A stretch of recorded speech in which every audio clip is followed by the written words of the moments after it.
el living estamos con la doctora y magíster Lorena Dos Santos, quien es médica psiquiatra y también es médica especialista en farmacología clínica.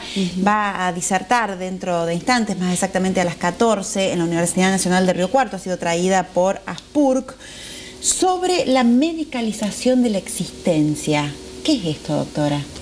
Sí, la medicalización de la existencia es un término que ha surgido con un médico llamado Ivan Illich, allá por la década del 70, finales del 60, donde él empieza a explicar cómo la medicina se ha ido apropiando de cuestiones de la vida cotidiana y las ha ido transformando en enfermedades. ¿Por ejemplo?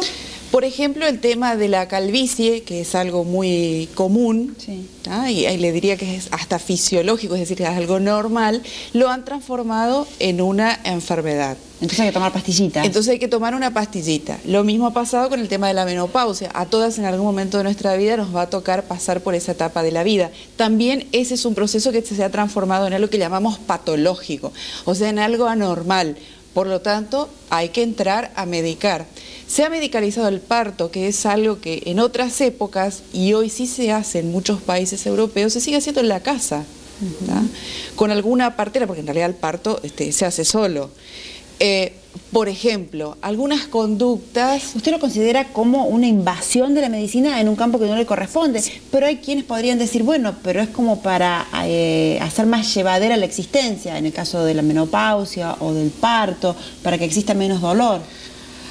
Bueno, ¿Cuál es el límite? ¿Cuál es el límite entre lo patológico y entre disminuir el dolor? Ajá. Mira, la medicina, si bien se ha expandido en todas estas cuestiones, las pocas que he podido explicar, no ha mejorado las condiciones de vida de la población en general. Vos pensás en cómo ha aumentado toda la tecnología en la medicina, pero nuestros índices de salud son cada vez peores. Cada vez peores. Sí, y de alguna manera eso demuestra de qué manera la salud depende muy poco de la medicina y depende más bien de un contexto político, de un contexto cultural y de un contexto económico que le dan finalmente sentido. A ver cómo sería ese contexto político y económico. Mira, ¿el vender más medicamentos? No, de ninguna manera. El consumo de medicamentos, que es parte de mi tema central de la charla de hoy, ha aumentado en todo el mundo. Sí. Nuestro país no está exento de este problema. Sin embargo, eso no se traduce en una mejoría de las condiciones de vida de la población, que es otro tema de la charla de hoy, que tiene que ver cómo se hace mal uso y abuso de cierto tipo de sustancias, como por ejemplo son los psicofármacos, que son un grupo grande de medicamentos, y sobre todo dentro de este grupo los llamados sedantes, que se usan durante el día para tratar la ansiedad y durante la noche para producir o facilitar el sueño. Claro, hay gente que se transforma en adicta, que no duerme si no toma su pastillita.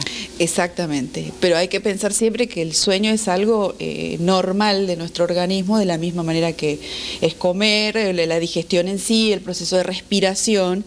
Tenemos que dormir sí o sí, y si no estamos pudiendo dormir, es por algo. Hay que mirar cómo es un día de la vida cotidiana de la persona, que frecuentemente está muy estresada. Los correntinos, por ejemplo, tomamos mucho mate durante el día, encima tomamos café, muchos fuman, están sentados todo el día, no hacen ejercicio y lógico, llega a las 8, las 9, las 10 de la noche y están insomnes totalmente. Y esas situaciones son las que no hay que medicalizar, transformarlo en un problema médico, porque no lo es. Es más bien un problema ligado a los modos y estilos de vida de la persona. Entonces, doctora, ¿puedo inferir o concluir en que usted lo que está planteando es escuchar el propio cuerpo, mirarse y no recurrir tanto a las pastillitas? Sí. Sí, eso desde el punto de vista de los pacientes y desde el punto de vista de los médicos. Algo que siempre hay que pensar con respecto al uso de los fármacos es que tienen que ser la última alternativa terapéutica, o sea, lo último en lo que el médico debe pensar. Primero, pensar en medidas no farmacológicas, que tiene que ver con esto cortito que te expliqué recién de cambiar los estilos de vida, por ejemplo, en el tema del sueño. Y cuando se medica un psicofármaco, se debe medicar la menor dosis posible y por el menor tiempo posible. Muy bien, doctora, muchísimas gracias. Y los que quieran seguir escuchando a la doctora Dos Santos, está dentro de minutos, a las 2 de la tarde, en el aula mayor de la Facultad de Agronomía y Veterinaria. No, al contrario, muchísimas gracias a ustedes. Hasta luego. Vamos a la pausa.